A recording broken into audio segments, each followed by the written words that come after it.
don't know about y'all, sports ball is one of those things that some people love, some people hate, some people could really just go their whole lives without thinking about it. And I am one of those people. But it was one of those days in the middle of May when it was absolutely sweltering hot, and I had taken my family who had come into Atlanta to an Atlanta Braves game because they love the sports ball. And that's what you do when you love your family. You take them to the thing that they love, especially when they're from out of town. And we had sat there and watched as the Braves had been trounced by the Cincinnati Reds all the way until the 9th inning. They had run up the scoreboard like 1-9. So we decided to leave at the bottom of the 9th, or the top of the 9th, right? That's how it goes in sports ball. So we could beat the traffic home. And as I was sitting there in the parking lot, I was thinking, oh, it's so disappointing that they drove all this way to see this really terrible game. If I turn left, we'd go straight home, but maybe if I turn right, I could take them on some other fun adventure. Which made me think about this other time when I'd had a similar thought. Charlie Collins. Charlie Collins was one of those guys who just knew how to get you. He was dark and sarcastic and sardonic, and he had a ponytail. That was the 90s, so that was okay. He would show up on my doorstep out of nowhere and just say, let's go for a hike, or how about a drive? I was desperately in love with him, which was the pattern of my life. Each and every one of them, there were like heart-shaped notebooks and mixtapes or mixed CDs or mixed playlists, depending on the decade you're talking about. Charlie was really special. So on this one occasion, we just lived through a giant snowstorm. I lived in Virginia at the time, so that was a thing. And we come out the other side, and so Charlie showed up on my doorstep and said, why don't we go up to Roanoke and enjoy the city, take in a movie, get a meal? I said, great.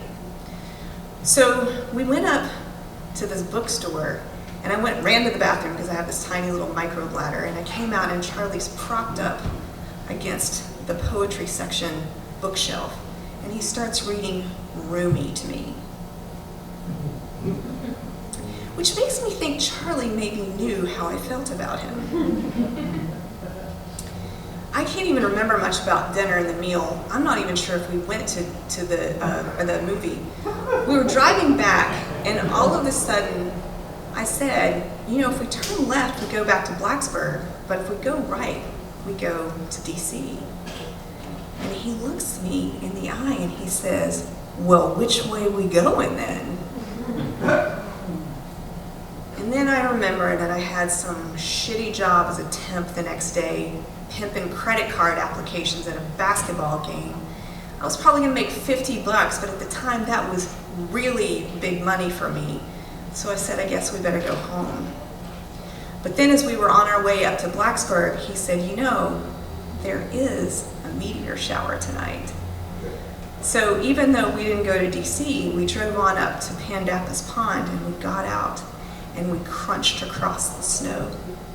And we stood there and we watched the falling stars. And Charlie even stood behind me and put his head on my shoulder so he could see the world from my perspective. Again, I'm pretty sure Charlie knew how I felt about him. But nothing happened because, again, this was a crush. So I got home that night and I felt so pent up with my frustration. And I just kind of made up this rule that this was always going to be the way that things were going to go for me. A lot of frustration, a lot of inaction. I sort of like built this wall around myself and said, I'm just not going to fucking care. So that night after the Braves game, my grandmother called from Bulls Gap, Tennessee to make sure my parents hadn't been murdered and maimed in the big city. And she said, how about our team? How about that game? And my grandmother was capable of a lot of hilarity, but she wasn't really known for her deep, deep sarcasm. And we said, what do you mean, what about our team? And she said, what do you mean they won that game? And my dad was, what? And he goes over to the internet and pulls up to discover that she's not kidding. The Braves had come back in the bottom of the ninth with everything, including a grand slam, and we'd missed it all.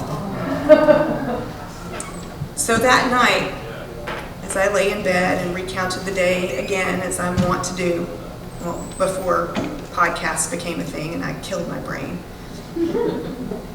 I lay there and I thought, maybe I can't make any hard and fast rules about how my life is going to go based on something that happened when I was 23.